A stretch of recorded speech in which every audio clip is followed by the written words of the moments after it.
Hello student, welcome to my channel nursing with Pooja. आज हम unit 3 में थर्ड पार्ट देखेंगे, perception, definition of perception, principle of perception, factor affecting errors in a perception, cause for inaccurate perception. सबसे पहले हम देखेंगे perception क्या होता है। It is the interpretation of sensory stimuli which reaches the sense organ and the brain. Interpretation give meaning to sensation and we become aware of object और incident.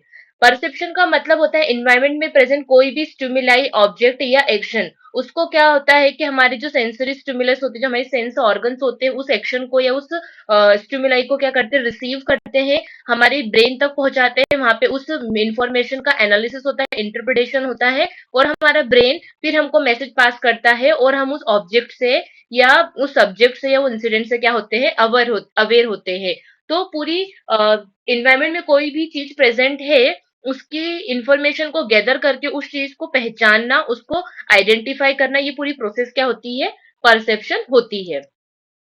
उसके बाद है definition. It is the experience of object, event और relationship obtained by extracting information from an interpreting sensation. Perception, देखो बच्चों, आप एक diagram देख रहे होंगे परसेप्शन में। इसमें दो व्यक्ति है, दो इंसान है, वो अलग अलग, वो एक नंबर को क्या बोल, एक इसको क्या बोल रहा है, 6 बोल रहा है, एक उसको क्या बोल रहा है, 9 बोल रहा है।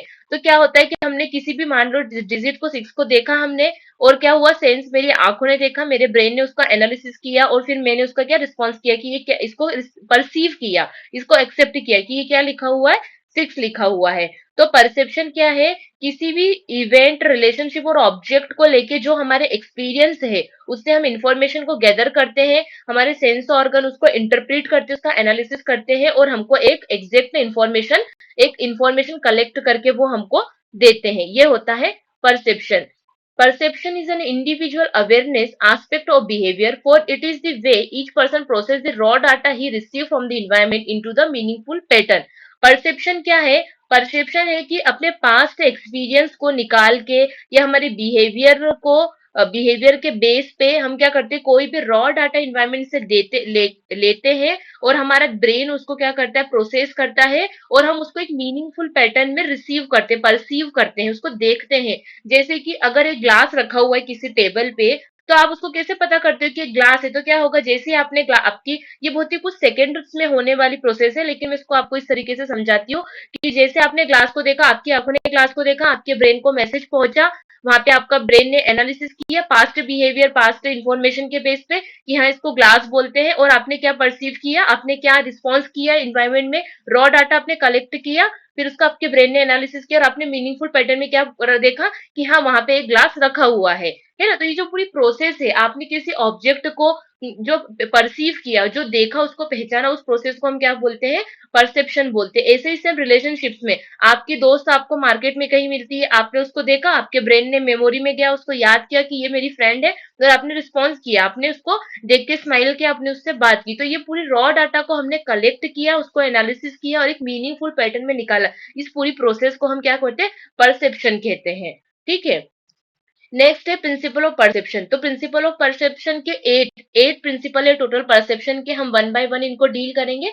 सबसे पहले और इम्पोर्टेंट प्रिंसिपल है principle of figure ground relationship. According to this principle, a figure is a perceived in a relationship to its background.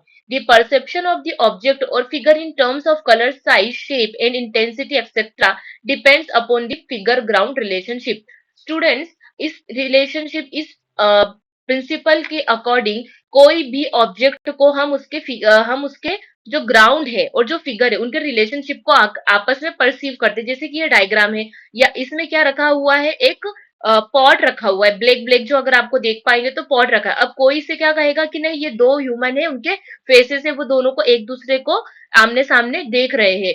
तो डिपेंड करता है कि सामने वाला किस वे में देखता है ना, वो क्या परसीव करता है। मैंने देखा कि यहाँ पे एक शील्ड रखी हुई है, लेकिन अगर मैं किसी और को दिखाती हूँ या आप लोग देखते हो, तो आप क्या बोलोगे, नहीं मैम, दो इंडिविजुअल से है, उनके दोनों के ये फेस है, आमने सामने की ओर, है ना। तो ये जो प्रिंसिपल है, इस पे डिपेंड करता है, फिगर और ग्राउंड के रिलेशनशिप को बताता है। और इसमें परसेप्शन किस पे डिपेंड करता है कि कलर, साइज, शेप और इंटेंसिटी कितनी हाई है, है ना? उसके ऊपर डिपेंड करेगा कि आप कौन सा ऑब्जेक्ट को जल्दी परसीव करते हैं। ब्लैक कलर बहुत ही डोमिनेंट है तो आपको नॉर्मली इजीली देखने में क्या लगेगा कि एक शील्ड है, लेकिन आप जब फोकस करेंगे तब आपको लगेगा कि नहीं, दो ह्यूमंस आपस में एक दूसरे को देख रहे हैं। तो फिगर क्या हो गया, ये शेप, और ग्राउंड क्या हो गया, जो उसका बैकग्राउंड है ब्लैक कलर का, या आप शेप किसको मान लीजिए, शील्ड को, बैकग्राउंड किसको मान लीजिए, कलर्स को, व्हाइट कलर को। तो इन दोनों के मतलब कि जब भी हम किसी चीज को परसीव करते हैं, किसी चीज को हम देखते हैं, एनालिसिस करता है हमारा ब्रेन, तो उसका बैकग्राउंड क्या है, इसका बहुत इंपैक्ट पड़ता है उस ऑब्जेक्ट के ऊपर।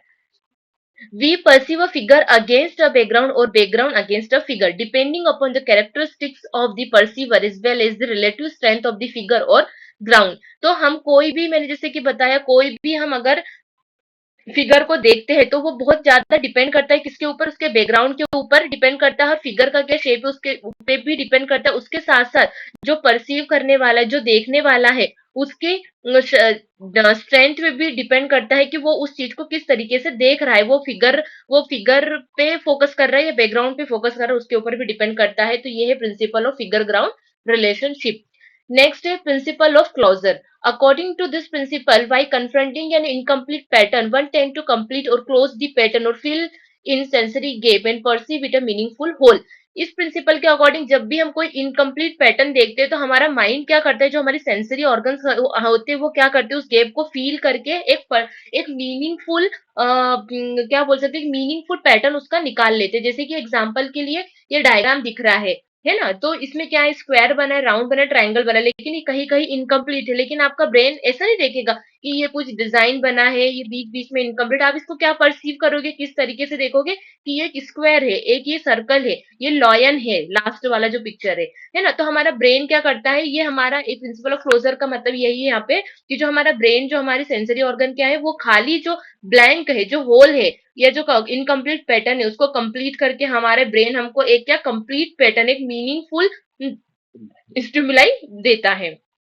This type of organization is extremely helpful in making valuable interpretation of various incomplete object pattern और stimuli present in our environment। इस प्रकार का जो इस टाइप के जो इंटरप्रिटेशन हमारा ब्रेन करता है, वो हमारी बहुत ज्यादा हेल्प करता है किसमें, हमारे इन्वायरमेंट में जितनी भी चीजें, पैटर्न और स्टिमुलाई प्रेजेंट है, उनको पहचानने में, उनको आइडेंटिफाई करने में। ये है प्रिंसिपल ऑफ क्लोजर। नेक्स्ट है principle of grouping. It refer to a tendency to pursue stimuli in some organized meaningful pattern by grouping them on some solid basis like similarity and continuity। बच्चों, इस principal का मतलब ये है कि हम कोई भी चीज को ग्रुप में बहुत जल्दी देखते हैं, या याद रखते हैं, या पहचान पाते हैं। जैसे कि डायग्राम में ऊपर अगर मैं पूछूंगी कि क्या है, तो मोस्ट ऑफ द स्टूडेंट क्या आंसर देंगे कि दो दो लाइनों का ये ग्रुप बना हुआ है।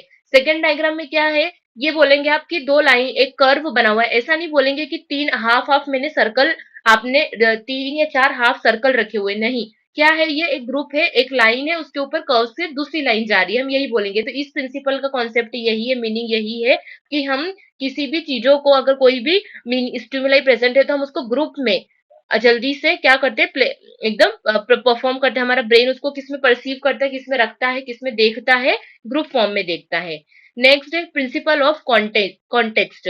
The context principle set out the idea that individual words have no meaning or value unless they are understood within the context of a sentence. That is, an examiner may award higher marks to the same answer book in a pleasant context than in an unpleasant one।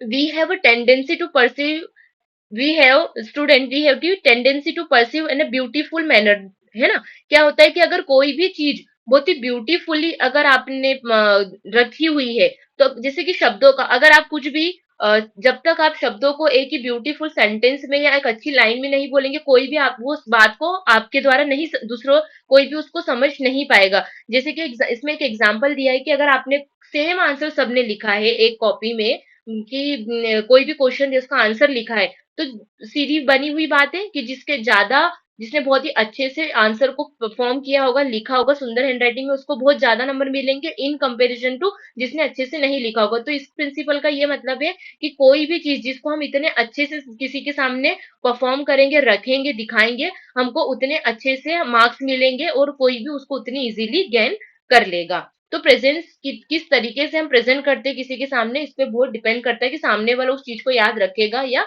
नहीं रखेगा, वो perceive कितनी जल्दी उसको perceive करता है और नहीं करता है। ये है प्रिंसिपल ऑफ कॉन्टेक्स्ट।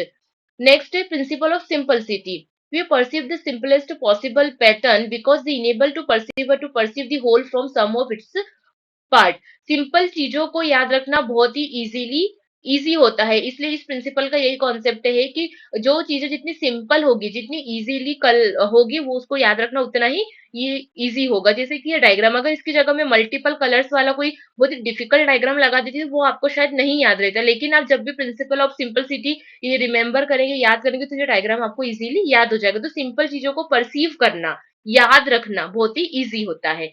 नेक्स्ट है principle of contour. Contour is said to be a boundary between a figure and its ground. आप कंटोर से समझते होंगे, ब्यूटी प्रोडक्ट में भी कंटोर आता है, तो वो किस लिए होता है? बाउंड्री बनाने के लिए। जब हमें अपनी जॉ लाइन फाइन दिखाना, जब हम कंटोर का यूज करते हैं, तो सेम यहाँ पे भी है कि अगर कोई भी फिगर और ग्राउंड के बीच में प्रॉपर लाइन बनी होगी, प्रॉपर बाउंड्री बनी होगी, तो उसको आइडेंटिफाई करना, उसको परसीव करना बहुत ही आसान होगा, क्योंकि ये क्या करती है, बैकग्राउंड से अलग कर, ये कंटोर जो लाइन होती है वो फिगर और ग्राउंड में एक लाइन, एक क्या बोल सकते हैं, अलग करती है एक दूसरे को। जैसे कि डायग्राम में है, स्क्वायर दिखा हुआ है, ट्राइंगल बना हुआ है, हेक्सेंगल बने हुए हैं, तो आप उसको क्यों समझ पा रहे हैं? क्योंकि वो जो लाइन बनी हुई है ना, स्क्वायर है तो स्क्वायर की चार लाइन बनी हुई है ब्लैक बैकग्राउंड के बीच में, तभी आप समझ पा रहे हैं कि ये स्क्वायर है। अगर ये लाइन प्रॉपर नहीं बनी होती है ना, तो आप उसको आइडेंटिफाई नहीं कर पाते।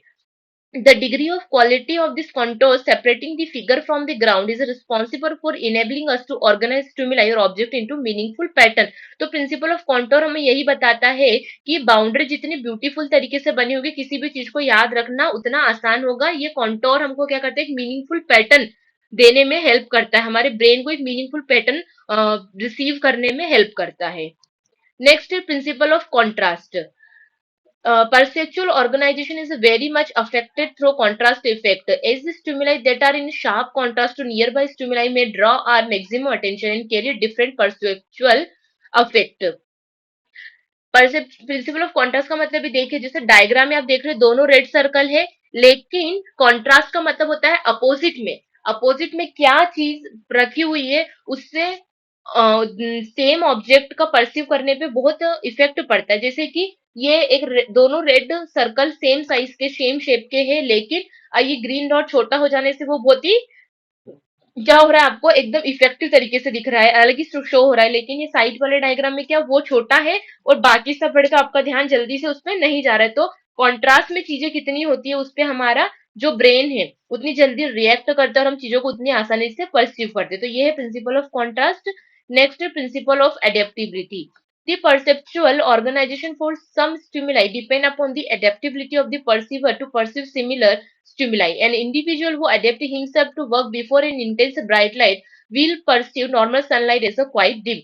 ये प्रिंसिपल किस पे डिपेंड करता है कि पर्सन की एबिलिटी पे डिपेंड करता है कि how he adapt with the environment. Example के लिए कि कोई किसी को आदत है कि वो बहुत ही डिम लाइट में काम करता है, तो आप उसको नॉर्मल लाइट में भी लेके जाओगे तो वो क्या लगेगा उसको कि वो बहुत ज्यादा लाइट है। जैसे कि ब्राइटनेस का देखते हैं मोबाइल में, किसी किसी को क्या है कि बहुत लो ब्राइटनेस में मोबाइल चलाने की आदत है, और अगर आप आपको अपना मोबाइल उसको देंगे तो वो क्या बोलेगा, अरे आपका ब्राइटनेस कितना ज्यादा है ना, क्योंकि वो उस चीज से एडेप्ट हो चुका है। तो ये होता है प्रिंसिपल ऑफ एडेप्टिबिलिटी। यहाँ पे हमारे प्रिंसिपल खत्म होते हैं। अब हम नेक्स्ट टॉपिक है हमारा फैक्टर अफेक्टिंग परसेप्शन। हम किसी चीज को परसीव करते हैं, देखते हैं, तो उसमें कौन कौन से फैक्टर अफेक्ट करते हैं। तो टोटल 6 फैक्टर्स हैं, हम वन बाय वन डील करते हैं। सबसे पहले सेंस ऑर्गन।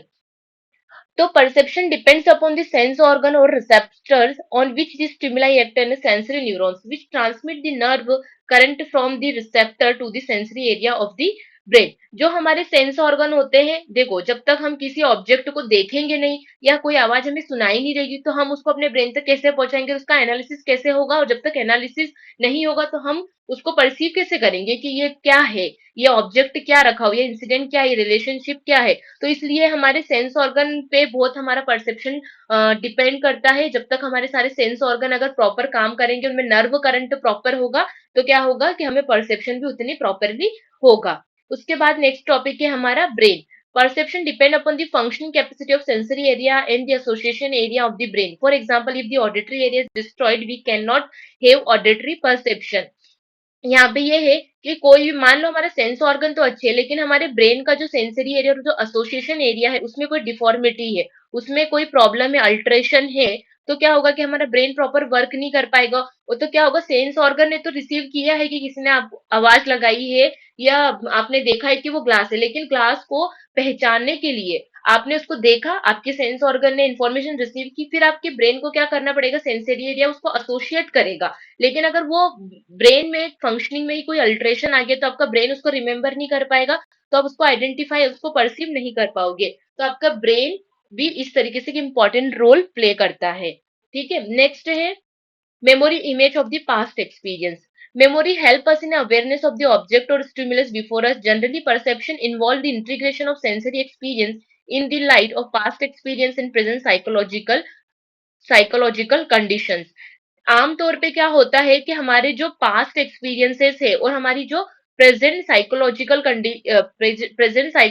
कंडीशन है, उनको हम क्या करते हैं, मिक्स करके पुरानी जो पहले हमारी सिचुएशंस हुई है, पुरानी जो हमारे मेमोरीज है, उसकी हेल्प से हम क्या करते हैं, प्रेजेंट की जो कंडीशन है, प्रेजेंट की जो सिनेरियो उसको याद करते हैं या उसको परसीव करते हैं। जैसे कि अगर एक बच्चा है, उसने कभी गाय देखी होगी, काऊ को देखा होगा, और जब जब वो हॉर्स को पहली बार देखेगा तो वो क्या बोलेगा उसको कि ये काऊ है, क्योंकि वो उसको कहीं ना कहीं उसकी पास्ट जो मेमोरी है और अभी का जो उसका साइकोलॉजिकल कंडीशन है, जो उसका साइकोलॉजिकल स्टेटस है, उसको वो मिक्स करके अपने एक्सपीरियंस से क्या बोलेगा कि ये काऊ है, क्योंकि कहीं ना कहीं उसका स्ट्रक्चर, जो बॉडीली स्ट्रक्चर है, वो लगभग सेम होता है। तो ये भी हमारी पास्ट मेमोरीज और हमारे एक्सपीरियंस भी हमारे परसेप्शन पे इफेक्ट डालते हैं।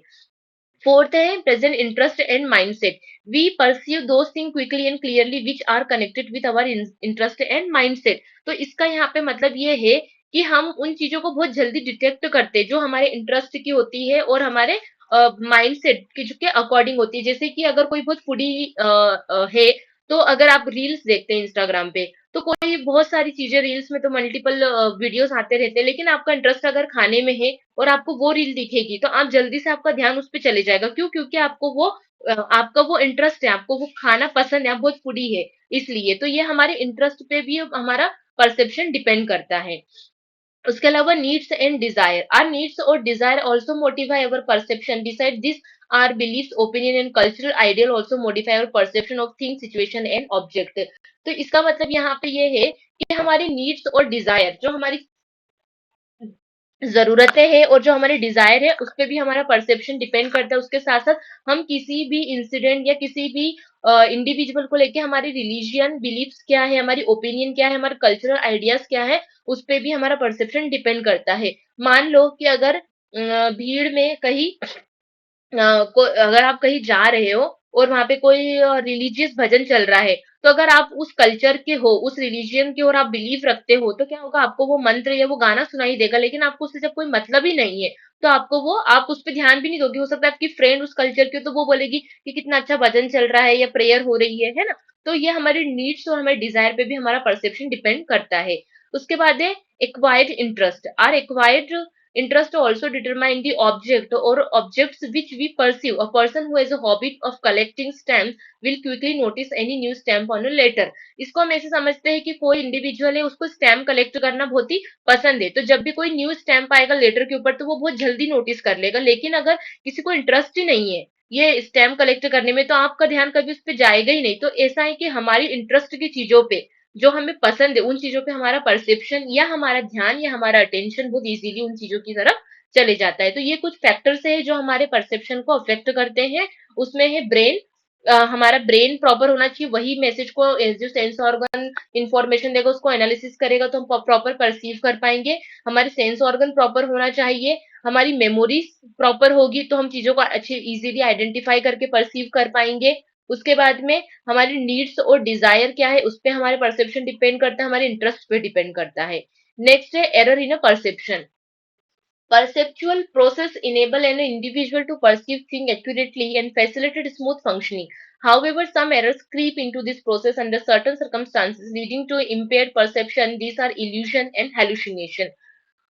एरर इन परसेप्शन को हम डिसऑर्डर ऑफ परसेप्शन भी बोल सकते हैं, है ना। इसमें क्या होता है कि परसेप्शन की प्रोसेस जब स्मूथ नहीं होती और उसमें कोई भी ऐसे इम्पेयरमेंट परसेप्शन में जब क्रिएट हो जाते हैं, तो उसको हम बोलेंगे एरर इन परसेप्शन, हम क्या करते हैं, जो परसीव हम चीजें करते हैं उसमें हम मिस इंटरप्रेट हो जाते हैं, मिस इंटरप्रेट कर लेते हैं खुद को। तो इसके दो यहाँ पे ऑप्शंस बताए हैं, एक है इल्यूजन और दूसरा है हेलुसिनेशन। तो इल्यूजन क्या होता है, it is a misinterpretation of actual perception. When the interpretation of a particular stimulus goes wrong, it give rise to a wrong perception or illusion.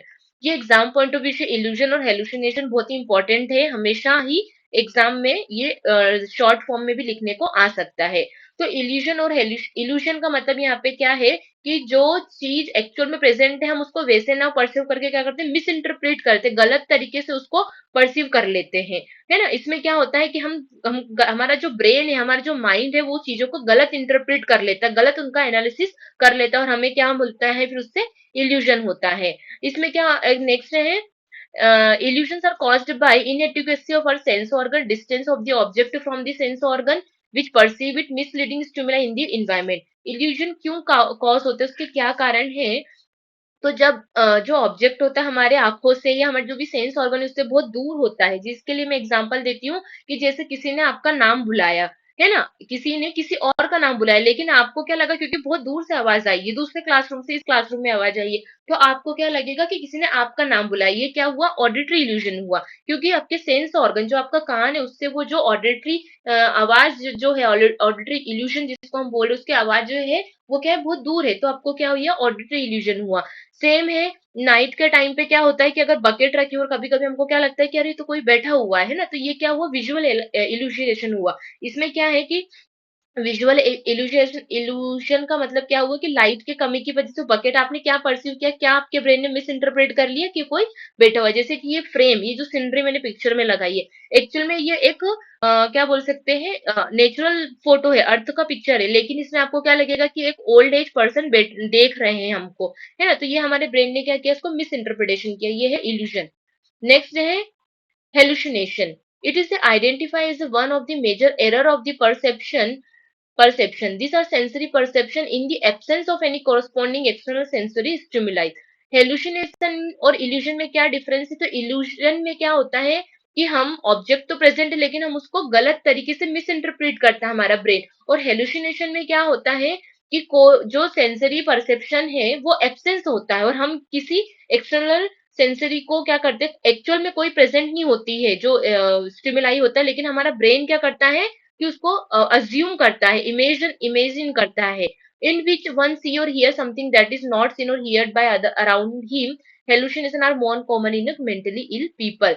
Hallucination में क्या होता है कि कुछ जो चीजें एक्चुअल में प्रेजेंट, रियलिटी में प्रेजेंट नहीं है, हमको वो चीजें दिखाई और सुनाई देती है, उसको बोलते हैं हेलुसिनेशन। और ये मोस्टली किन में देखने को मिलता है, जो मेंटली इल पेशेंट्स होते हैं उनके अंदर हेलुसिनेशन की बहुत इंसिडेंट हमको देखने को मिलते हैं। तो ये है एरर इन परसेप्शन। दो है इल्यूजन। इल्यूजन में क्या होता है कि हमारा ब्रेन क्या करता है, मिस इंटरप्रेट करता है चीजों को, जो एक्चुअल में प्रेजेंट है उसको हमने मिस इंटरप्रिटेशन कर लिया। लेकिन हेलुसिनेशन में क्या, एब्सेंस होता है, परसेप्ट जो स्टिमुलाई है वो एनवायरमेंट में प्रेजेंट ही नहीं है, हमने क्या किया, एक इमेजिन कर ली, इसमें भी इमेजिनरी परसेप्शन इसमें प्रेजेंट होता है। नेक्स्ट है कॉज फॉर इनएक्यूरेट परसेप्शन। तो ऐसे कौन कौन से कॉजेस है जो जिसकी वजह से जो हमारा परसेप्शन है वो इनएक्यूरेट होता है। तो सबसे पहले है defective functioning of sense organ. जब हमारे सेंस ऑर्गन प्रॉपर काम नहीं करेंगे, मान लो किसी को मायोपी या डेफनेस, सेंसरी डिफेक्ट अगर कुछ प्रेजेंट है, तो इसकी वजह से क्या होगा, वो प्रॉपर सुनना देखना उसका हो नहीं पाएगा, तो क्या होगा कि एनालिसिस ही नहीं होगा ब्रेन में, ब्रेन तक इमेज ही नहीं पहुंच पाएगी, तो एनालिसिस नहीं होगा, तो वो क्या करेगा, उसको परसीव नहीं कर पाएगा। नेक्स्ट है इनएडिक्वेट स्टिमुलस। मान लो कि कोई भी स्ट्रॉन्ग स्टिमुलाई अगर प्रेजेंट नहीं है इन्वायरमेंट में, जैसे कि बहुत ही कम लाइट है और या तो आवाज बहुत ही कम ज्यादा है, तो आपको सुनाई या दिखाई देगा ही नहीं प्रॉपर, तो आप उसको परसीव ही नहीं कर पाएंगे। तो एक ये भी कारण हो सकता है इनएक्यूरेट परसेप्शन का। नेक्स्ट है too many stimuli at one time. जब बहुत सारी चीजें प्रेजेंट होती है, जैसे कि आप मार्केट जाते हो, मार्केट में क्या होता है, बहुत सारा रश होता है, अगर कोई से रश वाले मार्केट में गए तो आपको किसी का भी फेस याद नहीं रहेगा। क्यों नहीं रहता है वहां पे, उसकी वजह अगर आप मॉल में जाते हो और आपकी एक फ्रेंड आपको मिलती है, तो आपको उसका फेस, फ्रेंड ना बोलते हुए कोई एक इंडिविजुअल पर्सन भी मिलता है, आपने उसको देखा, तो आपको क्या रहेगा, उसका फेस याद रहेगा। क्यों, क्योंकि वह स्टिमुलाई बहुत कम होते हैं। लेकिन वहीं पे मार्केट में जाते हैं, जब वहां बहुत भीड़ होती है, तो हमें क्या होता है, बहुत ज्यादा स्टिमुलाई प्रेजेंट होने की वजह से हमें किसी का भी फेस नहीं याद होता है। सेकेंड है पुअर हेल्थ। अगर किसी कारण से हमारी सेंस ऑर्गन प्रॉपर फंक्शनिंग में नहीं है, इलनेस की वजह से या कोई और कारण से, तो जब हमारी हेल्थ अच्छी नहीं है तो हमारे सेंस ऑर्गन प्रॉपर वर्क नहीं करेंगे, और सेंस ऑर्गन इन्वायरमेंट से स्टिमुलाई को रिसीव नहीं करेंगे तो हमारा ब्रेन फंक्शनिंग ही नहीं हो पाएगी, अपनी ब्रेन तक मैसेज ही नहीं पहुंच पाएगा, तो हम प्रॉपर परसेप्शन नहीं कर पाएंगे। लिमिटेड अटेंशन, इसमें क्या आएगा कि जब बहुत लिमिटेड टाइम होता है, अगर मैंने कहा है, मैंने आपको एक पेपर पे एक पेज पूरा लिख के दिया है और मैंने कहा है आपको 5 मिनट में पूरा पेपर याद करना है, तो क्या ये पॉसिबल है? नहीं पॉसिबल है, क्योंकि 5 मिनट में एक पेज पूरा याद करना इम्पॉसिबल है ना? तो ये क्या, लिमिटेड अटेंशन, जब टाइम कमी होती है तो आपको क्या, आप इतने ज्यादा पैनिक हो जाओगे, एंशियस हो जाओगे कि आप उस पर फोकस ही नहीं कर पाओगे, आपका अटेंशन बन ही नहीं पाएगा, तो आपको वो चीजें याद भी नहीं रहेंगे, तो इसकी वजह से भी आपके परसेप्शन क्या होगा, इनएक्यूरेट रहेगा। नेक्स्ट, फिगर मर्ज इन दी ग्राउंड, इसका एग्जाम्पल ये है कि कोई अगर जब हम पगडंडी आप लोगों ने देखी होगी, जो मेन कच्चे रास्ते बने हुए थे, अगर वो प्रॉपर बना हुआ होता है ना, तो आप किसी भी, अगर आपको दूसरे गांव में जाना तो आप इजीली चले जाओगे, लेकिन अगर वो पगडंडी मिसिंग है ना, मतलब कोई प्रॉपर रास्ता नहीं बना हुआ है कि सेम प्लेस बनी हुई है और आपको उस गांव तक पहुंचना है, दूसरे गांव तक, तो आप प्रॉपर जा पाओगे क्या? नहीं जा पाओगे। क्यों? क्योंकि जो ग्राउंड और जो आपका फिगर, फिगर मतलब रास्ता और ग्राउंड मतलब जो बाकी जगह है, वो, उन दोनों में कोई डिफरेंस नहीं, वो दोनों एक दूसरे में मर्ज हो गए हैं, तो क्या होगा, आप परसीव ही नहीं कर पाओगे कि मुझे कौन सा रास्ता लेना चाहिए, मैं कैसे वहां तक जा सकता हूँ, ये। उसके बाद में गाइडेंस, अगर आपको प्रॉपर गाइडेंस, इनएक्यूरेट गाइडेंस मिलेगी, अगर प्रॉपर गाइडेंस नहीं मिलेगा तो उसकी वजह से भी आप परसीव नहीं कर पाओगे। मैं जब तक, अगर एग्जाम में मैंने एग्जाम लेने के लिए कोई आता है टीचर, और जब तक वो आपको गाइड नहीं करेगा कि आपको इसमें से अगर कोई एक पेपर है उसमें रॉन्ग स्पेलिंग है ना, और आपको वो सर्च करनी, लेकिन जब तक मैं आपको बोलूंगी नहीं कि आपको स्टूडेंट्स में रॉन्ग स्पेलिंग आपको चेक करनी है या फाइंड आउट करनी है, जब तक आप करोगे ही नहीं, आपको गाइडेंस की भी बहुत रिक्वायरमेंट होगी, है ना? तो गाइडेंस अगर जब तक प्रॉपर नहीं मिलता है, तब भी हमारे जो परसेप्शन होते हैं वो क्या होता है, इनएक्यूरेट होता है। तो this is all about my topic. Students, I hope आपको सब समझ में आएगा। इन केस आपको कुछ समझ में नहीं आता है और अगर आपको कुछ पूछना है तो आप प्लीज कमेंट बॉक्स में कमेंट करके पूछ सकते हैं। Thank you for watching my channel.